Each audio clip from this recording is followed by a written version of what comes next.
Steve. My first consistent esthetician was named Cynthia. I always looked forward to my appointments with her. Cynthia and I would catch up and laugh the entire appointment, each of us remembering details we had shared in prior appointments. She always remembered how I liked my waxes done. It was intimate in more ways than one. I was honestly a bit heartbroken when she informed me that she was moving to Miami. She gave me a little gift bag during our last appointment and referred me to a different esthetician in the same business here in Houston. My relationship to the new esthetician didn't have much of a chance to develop because the building they were housed in burned down, but that's a story for another day. I let the hedges grow a bit because having to go back to square one in finding a new waxer I trusted felt emotionally taxing. My anxiety mixed with ADHD made it much easier to avoid the whole search for about a month until my hedges got out of control. I'm not sure how other people go about finding a waxer, but I went to Uncle Google to find a new spa that I felt comfortable going to. Do other people ask friends who they allow to wax their downstairs bits? Are there waxers that provide wax services to large networks of people who all know each other? Do the 6 degrees of separation apply to people who wax their nether regions? It is always difficult to make decisions like this, especially if the services I am paying for require that the person be all up in my business. I knew I would never be able to replace Cynthia, but I picked a spa that seemed to have decent reviews and crossed my fingers that it would be a good match. Upon entering the little house that this waxing place was located in, I was immediately comforted by all of the various plants, windows, and cozy pillows in the waiting room. There's something about people being able to keep plants alive that automatically makes me trust them. In my mind, I think, oh, you can ensure that a plant has what it needs to survive. I can maybe trust you with my hedges. The waxer I had booked my appointment with came out and was warm and welcoming. She described what she was going to do and asked me for my preferences. I felt cared for and could sense my anxiety lessen in an instant. As the appointment continued, she asked what I did for a living. I asked where she was born. We talked about different places in Houston that had good planters. The tension in my shoulders melted, and I shared how I was working with her because I could no longer see Cynthia. I was vulnerable in more ways than one. I felt that this could be the start of a beautiful waxing friendship. We were vibing. We were making amazing small talk while I scrolled on my phone. My waxer then asked me, "Oh, is that your husband?" as she pointed to my phone lock screen. I was horrified for 2 reasons. Number 1, I had never once mentioned being partnered or married. Not every femme-presenting person of a certain age has a husband, ma'am. Also, do other people just have photos of their boo things on their phone lock screen? That feels strange to me unless you have a disorder where you can't remember faces or something. I have similar feelings about people who have portrait tattoos of their dead grandmothers on their bodies. Like, why? And number 2, how the actual fuck does someone not recognize Steve fucking Buscemi? How could I have been so wrong about this person? I was rooting for you. We were all rooting for you. How dare you? Learn something from this. I think as I told her, no, that's just a friend.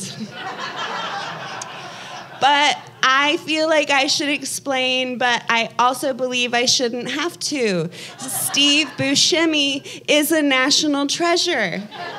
This is an objective fact. I grew up watching him and hearing his voice acting in so many movies and shows. I know parasocial relationships are often seen in a negative light, with many noting the ways in which they can potentially be unhealthy and obsessive. I have never been obsessive, exactly. He has simply always come across as a non-problematic man who is authentically himself, even if he has played some unhinged characters. I once shared this information with a boyfriend I had who was 100% in support of my love for Steve. He understood and never made me feel weird about it. Once, he and I walked to the apartment we shared nearby after a night of one too many drinks at Poison Girl in Montrose. The moon was full and beautiful that night and somehow sparked the question, do you ever wonder if Steve Buscemi is somewhere also looking up at that same moon in that same moment? I could not tell you what led to this specific drunken thought, but it is a phrase that I still say every so often to this day. It only made sense then that I've saved photos from a photo shoot Steve Buscemi did to model an array of boldly printed jackets for Kith's Spring 2022 collection. The photos are perfection, and I had to save one as my phone lock screen. It brings me joy almost every single time I see it. Maybe this is one of the ways that I manage my mental illnesses. Finding the people and things that bring me joy. I try to hold on to the tiny bits of joy because my brain thinks too fucking much and can be a noisy place to exist in.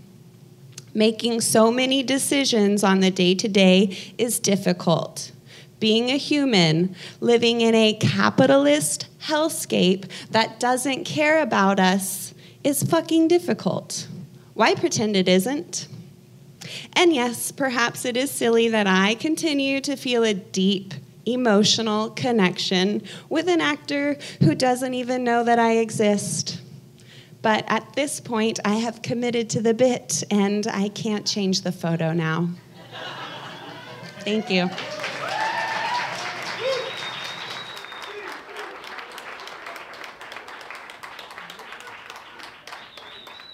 All right, give it up for Kirsten. That is not where I thought that story was going, so I'm going to take it there. Has anyone ever had their asshole waxed? All right. All right. It is equal pleasure and pain. Has anyone ever had their ass licked before? Yeah, I know. It's fucking fantastic. So when they slide that wax on that asshole, baby, it feels good. And then when they pull that wax off the asshole, baby, it fucking hurts.